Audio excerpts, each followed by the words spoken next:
Hello everyone, स्वागत है आपका कॉमेडी क्लास में। अब होगी शेर व शायरी और हंसी खुशी की बात आपके अपने कवि धनंजय धीर के साथ। अच्छा, ये हास्य कवि बनना भी बड़ा जोखिम का काम है। पहला तो इसलिए कि लोग इसे काम ही नहीं समझते हैं। दूसरा इसलिए कि जो कुछ लोग इसको काम समझते हैं दरअसल वो आपको मस्खरा समझते हैं। आपको देख करके अजीब तरह से मुस्कुराएंगे। अगर आप उनसे दो चार शब्द बात कर लिए तो क्या कहेंगे, कुछ सुनाइए। अरे यार, मैं फेरी वाला थोड़ी हूँ जो रोके ठेला और कहे 2 किलो दीजिए।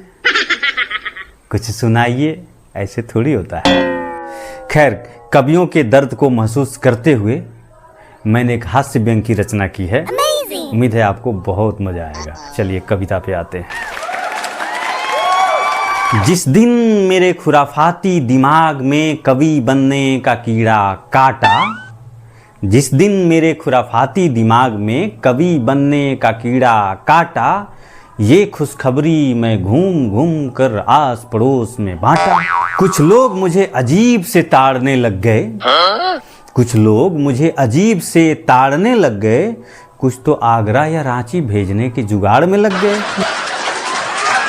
कुछ ने कहा भरी जवानी में इसे कैसा रोग लग गया, भरी जवानी में इसे कैसा रोग लग गया, लगता है इस पे किसी डायन या भूतनी का प्रकोप चढ़ गया। कुछ लोग पास में बिठाकर सहानुभूति पूर्वक समझाने लगे, कुछ लोग पास में बिठाकर सहानुभूति पूर्वक समझाने लगे, कुछ तो इतने फास्ट मेरे लिए ओझा बुलाने लगे। कुछ महिलाओं को बड़ी बारीक चिंता सताने लगी, इसलिए मेरे घर जाकर मेरी माँ को समझाने लगी। कहने लगी कि इतना तो पढ़ा ही है कि 20-25 हजार महीने का कहीं से भी लाएगा, लेकिन अगर कवि बन भी गया तो घर कैसे चलाएगा। बड़े बड़े कवियों को सुना है दाद तो खूब मिलता है, पर पैसा कितना पाते हैं। घर में उनके बीवी बच्चे भूख से बिलबिलाते हैं। ये सब सुनकर मेरी माँ मन ही मन छटपटाने लगी, ये सब सुनकर मेरी माँ मन ही मन छटपटाने लगी। अब मेरे पास आकर मेरा कमजोर नस दबाने लगी। बोली, तू तो अपनी बीवी को जानता है, बीवी कम बम ज्यादा है। तू तो अपनी बीवी को जानता है, बीवी कम बम ज्यादा है। तेरा बेतुका काम देख ब्लास्ट करे, क्या तेरा यही इरादा है। जब वो गुस्से में आती है तो अपना ही बाल नोचती है, जब वो गुस्से में आती है तो अपना ही बाल नोचती है। तेरे हर कमियों के लिए रोज मुझे ही कोसती है।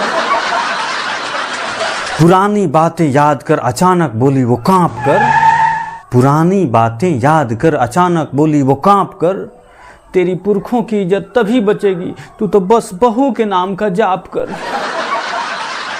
मैं नकली आंसू टपका कर बोला, मैं नकली आंसू टपका कर बोला, तू अपने खून से सींच कर मुझे इतना बड़ा बना सकती है, मेरे लिए बहू का 2-4 गाली नहीं खा सकती।